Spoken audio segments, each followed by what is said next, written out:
ومن الجماعة التي خالفت سبيل أهل السنة في الدعوة جماعة التبليغ المسماة بجماعة الأحباب، جماعة خرافية بدعية يتحزب أفرادها على حزبهم ويأخذون البيعة من أتباعهم، وتوحيد العبادة الذي هو الغاية من بعث الرسل لا تدعو هذه الجماعة إليه، وكلمة التوحيد لا إله إلا الله تفسرها بغير ما دلت عليه. ورسل الله أيها المؤمنون ابتدأوا دعوتهم بتوحيد العبادة، فقالوا لقومهم أول ما قالوا: اعبدوا الله ما لكم من إله غيره.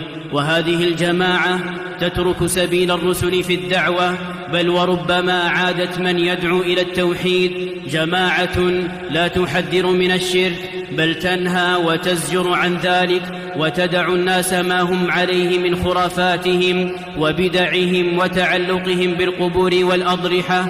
والدعوة إلى الله في الإسلام دعوة على علم وبصيرة، وأفراد هذه الجماعة ليسوا كذلك، فإنهم يجهلون أصل الدين ويهملون أساس الملة، يؤسسون للخروج في سبيل الله لدعوة غير مستقيمة وبشباب غير مؤهلين، جماعة تبتدع طرقا في الدعوة ما أنزل الله بها من سلطان، كالتعبد لله بالخروج 3 أيام من كل شهر، و40 يوما من كل عام، و4 أشهر في العمر، وما فعل ذلك رسول الله صلى الله عليه وسلم ولا أصحابه رضي الله عنهم ولا التابعون لهم بإحسان.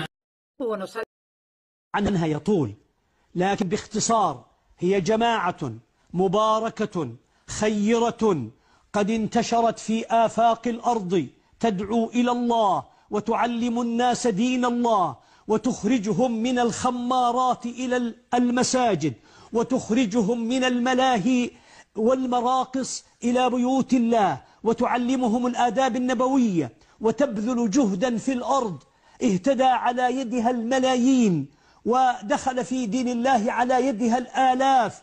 لماذا نمنع هذا الخير؟ قد يقول قائل: لكنهم لا يهتمون بتكوين الإنسان تكوينا كاملا في عقيدته وفقهه وفكره. نقول: يا أهل الفكر ويا أهل العقيدة ويا أهل الفقه والفكر والعقيدة، تولوه أنتم، علموه أنتم، دعوا هذا يدخله لكم في المسجد، وأنتم بعد ذلك تولوا تكميل ما عنده من نقص. تعاونوا ولا تتلاكموا. الذين لا يحسنون إلا أن يهدوا كل خير في هذه الأمة سيحاسبهم الله، سيحاسبهم الله. اتقوا الله في أنفسكم. جماعة التبليغ مما يحيرك فيها ليس عندها منهج تستطيع أن تحاكمها إليه، حتى تبليغ نصاب كتابهم يقولوا ما هو لنا، هذا ألفه واحد.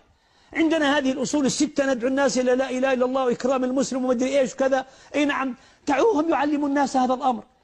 عندما نريد أن نعلم إنسان ندخله في المدرسة الابتدائية، ثم نرقيه إلى المدرسة المتوسطة، ثم الثانوية، ثم الجامعة، ثم الماجستير، ثم الدكتوراه، والناس تريد هذا، يقول: إن لم يكن دكتورا وإلا نلغيه. لا يا أخي، لازم يمشي في هذا الطريق. دعوا الناس. بعض الناس همه أن يعلم الناس القرآن الكريم، دعوهم يعلموا الناس القرآن. بعض الناس يعلمون الناس السنة، دعوهم يعلموا الناس السنة. بعض الناس يحب أن يعلم المسلمين الفقه، دعه يعلمهم الفقه. بعضهم قد تخصص في رد الشبهات عن هذا الدين وما يكيده الأعداء لهذه الأمة، وأصبح في هذا الباب قد عرف أصول الفساد ويريد أن ينبه الأمة إليه. دعه يقول ذلك، دعه يمضي، دعه يمر، دعه يقول، دعه يخدم دينه. لماذا نحن لا نحسن إلا أن نهد؟ وبعدين الذي يقول يريد أن يهد هذا وأن يهد هذا وأن يهد هذا، حتى لا يقال ما في البلد إلا عبد الصمد، وإذا رأيته وجدت فيه نقصا هو فيه نقص وفيه خلل. لا يجوز. علينا أن نتقي الله وأن نخشى الله عز وجل.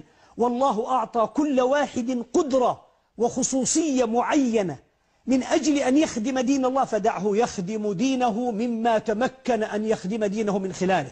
بعض الناس والله متخصص في أن يخدم الناس بكفالة الأيتام والفقراء، دعه يخدم المسلمين. عن طريق خدمتهم الفقراء والمساكين. وأنت يا أخي تعال كلمهم. أنشأ مؤسسة للأيتام، تعال أنت ضع لها منهج وجيب المدرسين وخلهم يدرسوهم. لكن تقول لا تضع إلا حتى تكون مثلي صورة طبق الأصل، وإلا خلى الأيتام تتلقفهم أيدي اليهود والنصارى وتضلهم عن دين الله. اتق الله، اتق الله.